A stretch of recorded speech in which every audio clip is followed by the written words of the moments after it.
Was good, yeah, this is going to be a rather short one. We'll be covering number 1, these 2 exclusive artifacts, so Hagar's and Anora's, and number 2, we'll talk a bit about the new mount. We're going to get Barba, I don't even know the mount, and I'm just going to talk a bit about the effect of what it does. So, first off, we have the Scepter of Impiety, whatever, right?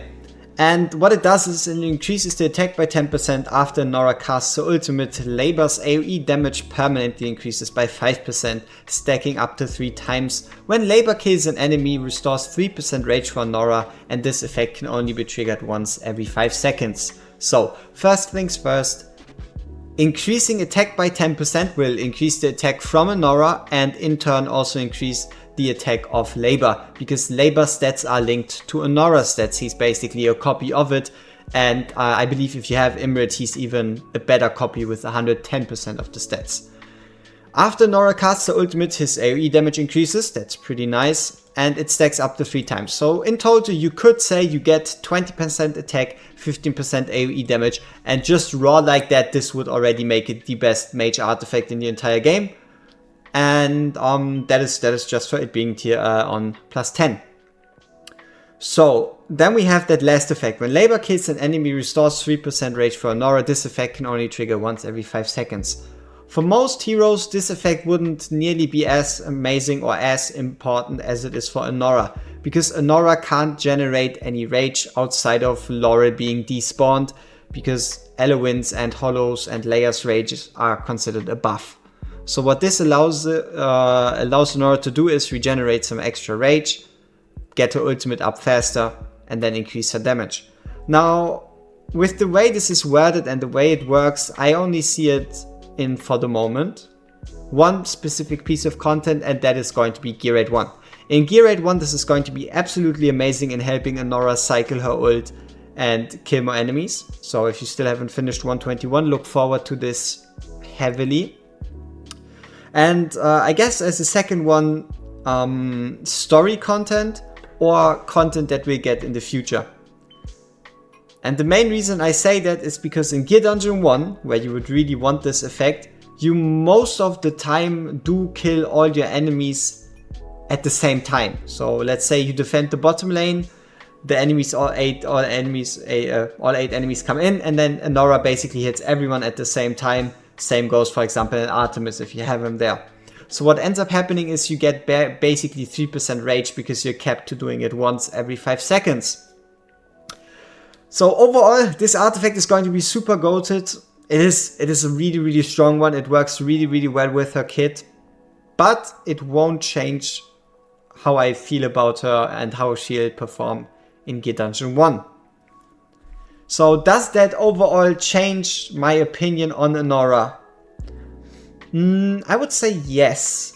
We already speculated or had the devs give us the impulse to speculate about what she'll bring to the future, and what she'll bring and what is most likely going to happen is going to be a summoner genre. A summoner archetype is going to come from this, and with Anora becoming stronger, just getting a straight up buff, yeah, it just makes the summoner genre even better.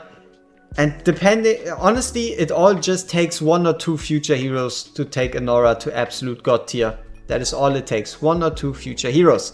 But now the most exciting part for every one of us. Every one of us will be able to get Hagar's exclusive artifact.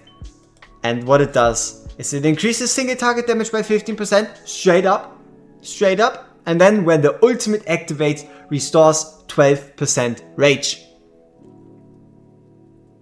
Absolutely broken, absolutely ridiculous, and probably one of the, if not the strongest DPS artifact in the entire game. So the reason for that is because Hagar's ultimate is already rapidly fast. Hagar's ultimate is fast, she attacks fast, she gains ultimate fast, and if you run her with an esotericist slot, because she's an esotericist, her ultimate is also very low. So the rage cap you need to cast her ultimate. And if you then already regenerate 12% as soon as you use the ultimate, this artifact is just crazy.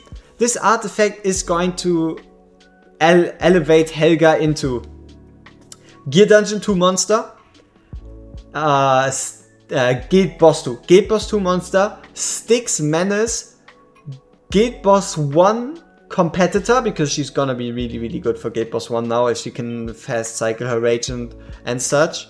And then outside of that, honestly, AMR, she's gonna absolutely crush it for those that still haven't finished it. And overall, she is a ranged fighter. She attacks a crap ton, and yeah, she might even find her spot into GVG with the Cyrus defense. So overall, this exclusive artifact is pretty amazing. Something to look forward to. Then right here we have 16 blues and 5 ancients for everyone. And then lastly this here, Engraver's Exhibition for 4 days. When obtain engraved rings from daily quests to complete target patterns for rewards, and it gives us a divine. Alright. So then the last thing I want to briefly mention, just talk about so you, I guess, can get a bit more excited for it, is going to be this mount right here. Barba. Source out of the anniversary quest and grants a chance to receive extra rewards. The chance is actually that every time you get gleaming meteorites.